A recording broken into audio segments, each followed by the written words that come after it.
Abantu mwese mukora betting twabazaniye website nziza yitwa oyebet.com tuweza prediction enye buri munsi bazifite kugeza ku kigero cya 90% kugira ubone izi prediction rero usabwe iki gufata bolo mayo 3 ku cyumweru cyangwa se 15 ku kwezi nkuko mubibona rero ayo na Amateka yagiye atsinda mu bihe bigiye bitandukanye hamwe na oyebet.com hakomeje kugenda hakorwa imiti myinshi igiye itandukanye rero injira uyu munsi kuri oyebet.com ngize ikibazo cyangwa se ushaka gusobanuza uratwandikira cyangwa uduhamagare kuri iyo nimero murimo murabona iratambuka kuri za screen zanyu cyangwa se uce muri description iyi nkuru harimo link ya oyebet.com ikandeho maze winjire niko bimeze hamwe na oyebet.com your home of prediction.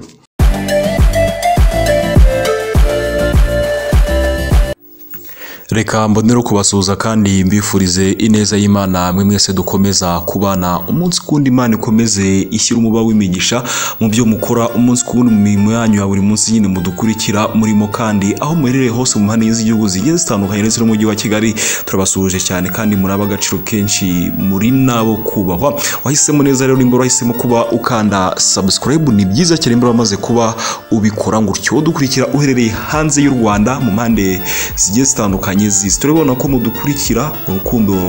rwanyu rwose turabashimira rero wowe udukurikirana none kandi ubuzima butarimo kugenda neza bitewe na situation y'ubuzima urimo komeza wizere kandi ukore cyane unasenga ibindi biraza kugenda neza udukurikira urwaye kurikiza inama za muganga usenge wizere uyu munsi n'uyu munsi ejo nejo ntawamenya byaza kugenda neza dossier yindi yawe y'amateka ikaza kuba yubura nyemera twinjirane rero muri sport Verite TV kituzinduye ni sport twibanda ku mupira mu Rwanda twababwira ngo bimeze bite hirya no hino mu mpande zigiye zitandukanye cyangwa se mu makipe ajya atandukanye hano mu gihugu cy'u Rwanda gusa kuri iki gitondo cya tariki 9 z'ukwezi kwa 10 bazaniye amakuru yo muri ekipe ya Rayon Sport abafana ba ekipe ya Rayon Sport bakiye icyemezo cyiza cy'ubuyobozi bwa ekipe ya Rayon Sport burangajwe imbere na Uwayezu Jean Fidel uherutse gutangaza ko ataziyamamariza indi manda yo kuyobora ekipe ya Rayon Sport ngo ko agomba gutanga umwanya n'abandi bakaba bayobora ariko mu minsi yasize ubwo yongerwaga kubibazwa ubwo yari kuri radio and TV 10 cyangwa se kuri radio 10 yatangaje ko agomba gukora iby'uyu munsi ko iby'icyo gihe ko bizakorwa nyine icyo gihe bigaragara nkaho nyine nawe ubwo azagirirwa icyizere iyo manda ashobora kuzayobora gusa nyine mu kiganiro yari amaze iminsi igihe kitari gito yakoreye kuri radio Rwanda niba mubyibuka neza ubwo yabazwaga nyine ku bigendanye no kuba yakwemeza indi manda yabihakanye yivuye inyuma rero ku munsi w'ejo ku cyumweru nibwo ubuyobozi bwa ekipe ya Sport bwafashe umwanzuro ntakuka ko butandukanye n'umutoza ekipe ya Zelfani turaje tubigarukeho mu buryo burambuye ndetse na reaction z'abafana hari ibitekerezo bimwe by'abafana rwose bagize batyo baravuga ati reka tugaragaze imvamutima zacu ndetse bashimagiza bikomeye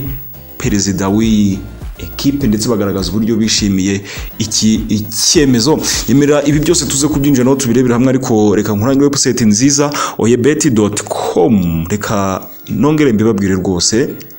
imikino irakomeje hirya no hino i Burayi Premier League UEFA Champions League Ligue E La Liga byose biri kugenda biba mu buryo bugiye butandukanye ariko rero mw'ibyo byose ushobora kubibamo ubuzima bwawe burimo kugenda neza hari amafaranga wakoreye akuvunye mu buryo bukomeye cyane ariko uyajyana muri betting ariko kubera prediction zawe zipfuye ayo mafaranga utanze akiyongera mu mitungo umuzungu afite ubwo nyine ukaba wahiye reka nkurangira ahantu wajya wikora prediction nziza cyane rwose prediction nziza cyane nta handi ni kuri website nziza oyebet.com kugira ubone izi prediction nta cyorohejwe nkabyo buri munyarwanda wese mu ngeri zigiye zitandukanye yabasha kubona izi prediction ntibigoye fata bono yo 3 ku cyumweru cyangwa se 15 ku kwezi ubundi winjire kuri oyebet hari link iri muri description y'iyi nkuru ushaka wahaca ukiyandikisha nyine ukayikanda ugahita winjira kuri oyebet cyangwa se ukajya muri browser ukoresha iyo ari yo yose cyangwa se Google Chrome aho ujya wandika searching ibintu nyine ukandikamo www.oyebet.com uhita winjira kuri oyebet mu buryo bukoroheye cyane ugahita ufata iyo subscription yawe undi ukazajya ubonera izi predictions bagera ku isaha y'isa 5. Profit ni nyinshi, abantu bamaze gusobanukirwa oyebet.com. Hari igihe uturanye n'umuntu munanganya umushahara munakora no mu kazi kamwe cyangwa se unabumurusha, ariko ukabonera kugenda agera ku bikorwa bigiye bitandukanye kandi bikuruta, kandi mukora akazi kamwe unamurusha n'umushahara. Wagize ngo naho abacungira gusa se? Reka ibyo ngibyo cyane cyane bikunze kuba ku bantu b'urubyiruko. Ni musanga mu urubyiruko kabona amazi iminsi atera imbere cyane ariko utazi uburyo akoramo amafaranga. Fasha umwanya munini rero wo kubarangira ahantu henshi mugomba kuba mwakura amafaranga, by'umwihariko kuri oyebet.com. nababwira iki rero, amahirwe masani munyarukire kuri oyebet.com, mufate subscription ubundi mujye mwibonera prediction dutanga umunsi kundi ugize ikibazo uraduhamagara kuri iyo nimero iri kuri za screen zanyu, duhita tukwitaba ntabwo bitinda. Rero ku munsi w'ejo ku masaha y'umugoroba nibwo inkuru yabaye kimomo ku isaha y'isa 11 n'iminota 40 nibwo inkuru yabaye kimomo ndetse icicikana ku mbuga nkoranyambaga zigiye zitandukanye ndetse no kubitangaza makuru byandika kuri sport ko umutoza Yameni Zelfani yatandukanye n'ubuyobozi ni equipe ya Rayon Sport binyuze mu buryo bw'ubwumvikane. Gusa ikiri inkuru si cyo ngicyo, kuko twakomeje kugenda tubigarukaho mu nkuru zacu zabanje, yewe nizo twakomeje kugenda dukora, ahubwo yuko abafana ba equipe ya Rayon Sport bagaragaje uburyo bishimiye gusezerera umutoza Yameni Zelfani, aho bamwe mu bakunzi b'iyi equipe bagize batya bagaca ku mbuga nkoranyambaga Rayon Sport isanzwe ikoresha bakagaragaza imva mutima zabo. Ni nyuma y'ibitekerezo twakomeje kugenda tubasomera, cyangwa se nyuma y'ibyo twakomeje kugenda tubatangariza. Nanone abakunzi b'iyi equipe ya Rayon Sport bari bakomeje kugenda batangaza basaba ubuyobozi bw'iyi equipe kuba batandukana n'uyu mutoza. Ubuyobozi bwa equipe ya Rayon Sport rero nabwo ntibwazuyaje, bwahise bwumva abakunzi b'iyi equipe bashyira igitekerezo cyabo mu bikorwa. Rero iki kimara gushyirwa mu bikorwa n'abakunzi b'iyi equipe ya Rayon Sport ntibatinze kugaragaza imvamutima zabo, ntibatinze kugaragaza uburyo biyumva nyuma yuko icyifuzo cyabo gishizwe mu bikorwa. Bamwe na bamwe bahise bagira ngutya nyine batanga ibitekerezo byabo. Umwe yaje agira ati ko Hilary Bengazi yamuhaye ayo yari kuzahembwa umwaka wose, wagira ngo hari icyo ahombye, ngo gusa ngo yarakoze kudutsindira APRFC na Kiyovu Sport mu gihe byari bikenewe. Undi nawe yaje agira ati cyakoze uno munsi mu nkoreye umutindaga, ati muhite mushaka umunyebrezili mbona bazi gutoza. Ati murakoze cyane, murakoze. Ubwo ibyo ni ibitekerezo by'abafana ba equipe ya Rayon Sport bakomeje kugenda batanga. Undi nawe yagize ati one of the best move that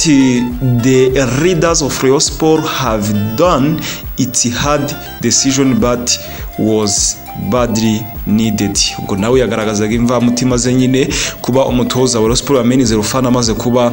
yirukanwa. Undi nawe yagize ati umwe mu batoza kuva nabaho ntigeze nemera pe, amahirwe masa,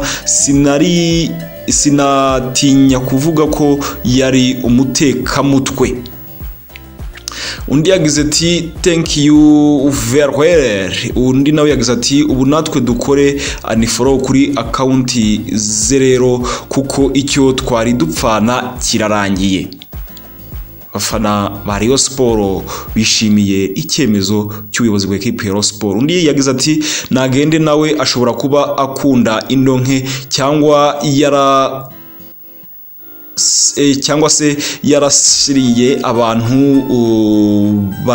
bene wabo bakomeza nyine, cyangwa akaba yarafashije bene wabo kuba bakomeza. Undi yagize ati sitwe twarota